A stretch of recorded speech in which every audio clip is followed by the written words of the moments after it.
Good morning students, welcome to SST So Simple Tutorial। पिछले class में हम लोगों ने देखा कि नेशनल असेंबली अपने काम में यानी कि कॉन्स्टिट्यूशन लिखने में व्यस्त हो गई। हालांकि कुछ आदेश 4 अगस्त की रात को ही पास कर दिए गए। आज हम लोग पढ़ेंगे France becomes a constitutional monarchy. So open page number 10 of your text book. सबसे पहले तो ये जान लें कि कॉन्स्टिट्यूशनल मोनार्की किसे कहते हैं। कॉन्स्टिट्यूशनल मोनार्की उस सिस्टम ऑफ गवर्नमेंट को कहते हैं जिसमें सर्वोच्च शासक तो राजा ही होता है, लेकिन उसकी शक्तियां किसी कॉन्स्टिट्यूशन के द्वारा सीमित होती हैं, यानी कि वह अपनी मनमानी से राज नहीं कर सकता है। The monarch is just the head of state. The constitution allocates rest of the power with the legislature and judiciary। National assembly ने 2 साल की कड़ी मेहनत के बाद 1791 में कॉन्स्टिट्यूशन तैयार किया। यह फ्रांस ही नहीं बल्कि उस समय के यूरोप का पहला रिटन कॉन्स्टिट्यूशन था। इसने सबसे पहले तो राजा के अधिकार सीमित किए। It limited the powers of the monarch.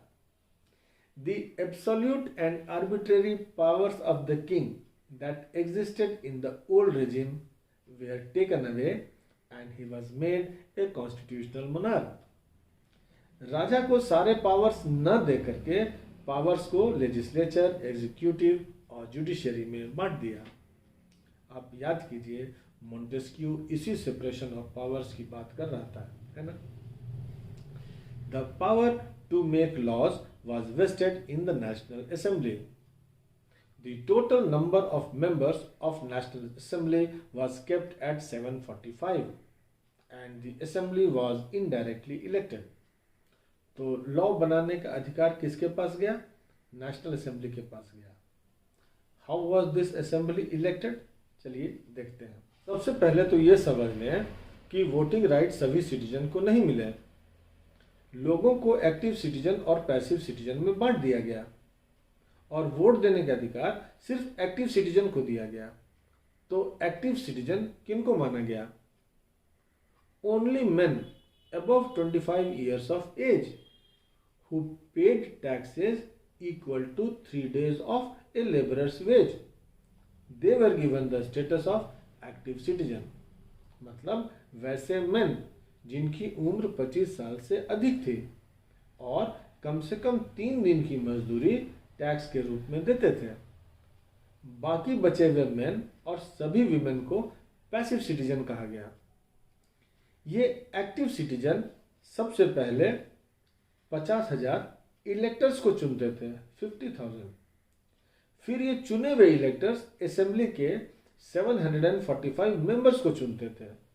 तो इस तरह नेशनल असेंबली के मेंबर्स इनडायरेक्टली इलेक्टेड हुए। अब आप एग्जीक्यूटिव्स देखिए। The king and the ministers made up the executive. राजा को हेड ऑफ एग्जीक्यूटिव बनाया गया। मिनिस्टर्स अब राजा के प्रति नहीं बल्कि नेशनल असेंबली के प्रति उत्तरदायी होंगे। Both king and ministers now came under the control of the national assembly. हालांकि राजा को वीटो का अधिकार मिला। वो एक सस्पेंसिव वीटो की तरह था।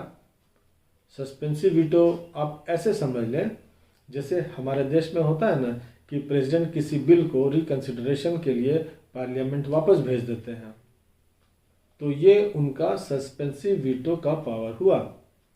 उसी बिल को जब पार्लियामेंट दोबारा प्रेसिडेंट के पास भेजती है तो फिर उनको साइन करना ही पड़ता है। तो कुछ ऐसे ही वीटो के अधिकार राजा को मिले। अब judiciary. The judiciary was also reorganised. The selling of the post of जजेस as was done in the old regime was stopped. All जजेस were to be elected now.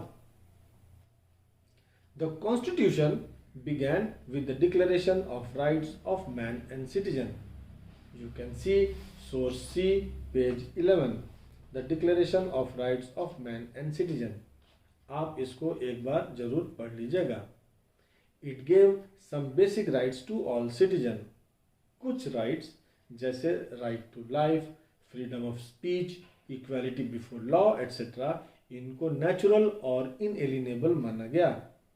इसका मतलब यह हुआ कि कुछ अधिकार व्यक्ति को जन्म से ही प्राप्त होते हैं और इन्हें छीना भी नहीं जा सकता है, और ये स्टेट की ड्यूटी है कि वो सिटीजन्स के इन राइट्स को प्रोटेक्ट करे।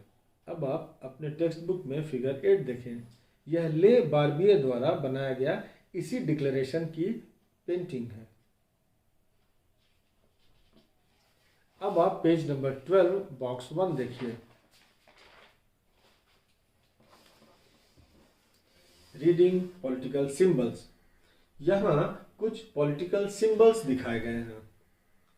चूंकि 18th सेंचुरी में ज़्यादा लोग पढ़े लिखे नहीं थे, इसीलिए इम्पॉर्टेंट आइडियाज़ को कम्युनिकेट करने के लिए इमेजेस या सिंबल्स का इस्तेमाल किया जाता था। ले बार्बिए ने अपनी पेंटिंग में भी इनको यूज़ किया। आप फिगर 8 में इन सबको ढूंढ सकते हैं। एग्जामिनेशन पॉइंट ऑफ व्यू से देखें तो ये 1 मार्क क्वेश्चन में पूछे जाते हैं, जैसे the broken chain stands for ABCD, MCQ हो सकता है या फिल अप द ब्लैंक्स हो सकता है। 3 marks question list down 3 symbols of France, ऐसे भी पूछा जा सकता है। तो आज की क्लास यहीं समाप्त करते हैं। Let us see the question part now. You must be able to answer these questions. Who were called active citizens? Explain the features of the Constitution of 1791. Write a short note on the Declaration of Rights of Man and Citizen. In the next video, we will discuss Unit 3. France abolishes monarchy and becomes a republic.